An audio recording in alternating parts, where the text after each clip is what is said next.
इते अवां सभी अहम खबर शेयर कंदासीं। नॉर्वे, आयरलैंड ऐं स्पेन फ़लस्तीन खे आज़ाद रियासत तौर तस्लीम करण जो फ़ैसिलो करे छॾियो। अवां खे अपडेट कयो पिया। टिन्ही मुल्कनि तरफ़ां फ़लस्तीनी रियासत खे 28 मई ते बाज़ाब्ता तस्लीम करण जो ऐलान कयो वेंदो। अहम ख़बर आहे अवां सां शेयर कयूं। नॉर्वे, आयरलैंड ऐं स्पेन फ़लस्तीन खे आज़ाद रियासत तौर तस्लीम करण जो फ़ैसिलो करे छॾियो आहे। टिन्ही मुल्कनि तरफ़ां फ़लस्तीनी रियासत खे 28 मई ते बाज़ाब्ता तस्लीम करण जो ऐलान कयो वेंदो।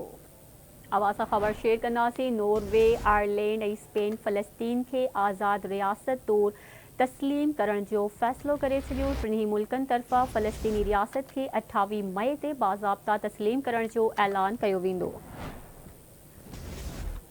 ख़बर अवां सां शेयर कयूं पिया। नॉर्वे, आयरलैंड ऐं स्पेन फ़लस्तीन खे आज़ाद रियासत तौर तस्लीम करण जो फ़ैसिलो करे छॾियो।